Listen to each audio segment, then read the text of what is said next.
nyari sekolah-sekolah yang lagi pengen nyari guru gitu, lagi buat ngajar gitu, guru tunanetra terutama ya maksudnya.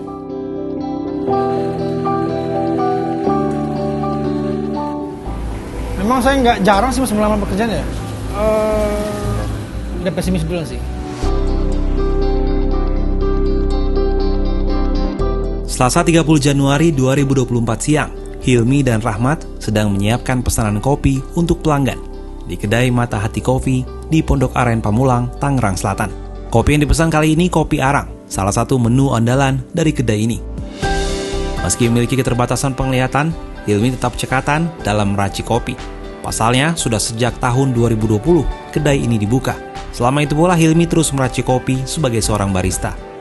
Di sela-sela aktivitasnya, Hilmi juga mengikuti perkembangan politik di tanah air. Ia kerap mencari informasi mengenai kontestasi Pilpres 2024. Yang apalagi yang sekarang lagi hangat dibicarakan orang kan, lagi dibicarakan itu capres dan cawapres kan gitu. Berarti karena informasinya terbatas juga berarti? Iya, meskipun di radio juga terkadang pembahasan itu yang sering dibahas adalah capres dan cawapres itu. Jadi sampai sekarang nih caleg nggak tahu sama sekali lah bisa dibilang. Iya. Meski telah memiliki usaha kedai kopi, Hilmi tetap memiliki harapan untuk bekerja menjadi guru, sesuai dengan latar belakang pendidikannya, yakni sarjana pendidikan. Di pemilu dan Pilpres 2024 ini pula, Hilmi menaruh harapan bagi calon wakil rakyat terpilih untuk bisa memperhatikan nasib disabilitas netra. Ya harapan kedepannya untuk, ya karena saya juga calon guru ya, jadi saya agak sedikit ada naruh harapan juga semoga nanti kedepannya untuk tenaga kependidikan insya Allah semoga bisa lebih baik lagi lah gitu.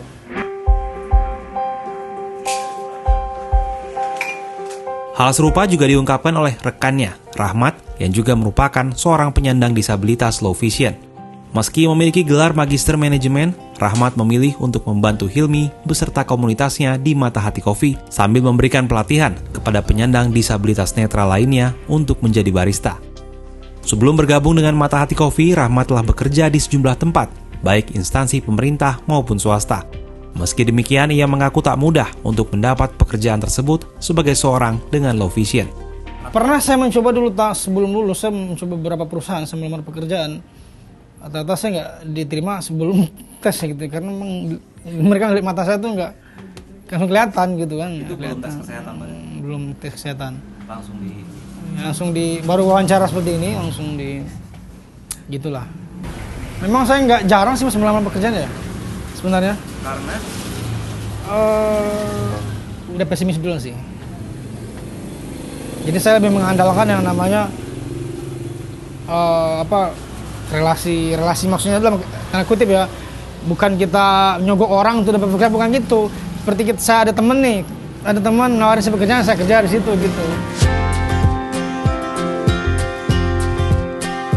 Serupa dengan Hilmi, Rahmat juga menyimpan harapan kesetaraan terhadap penyandang disabilitas kepada calon wakil rakyat di pemilu 2024.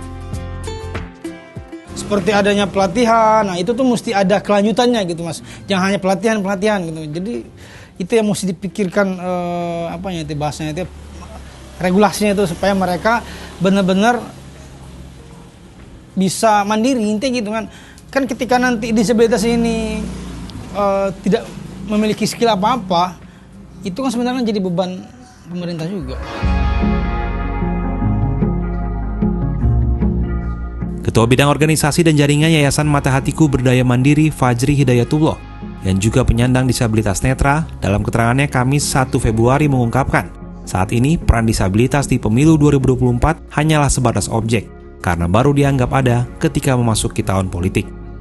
Dalam artian capres-cawapres saat ini, kalau ditanyakan apakah sudah ada yang peduli, saya kira belum bisa dikatakan peduli, hanya memang pesta demokrasi ini ya baru mendekati disabilitasnya di saat pemilu. Berdasarkan data KPU ada sebanyak 1.101.178 penyandang disabilitas yang sudah tercatat dalam daftar pemilih tetap atau DPT di pemilu 2024. Jumlah pemilih penyandang disabilitas ini mencakup 0,54% dari total 204,8 juta pemilih nasional.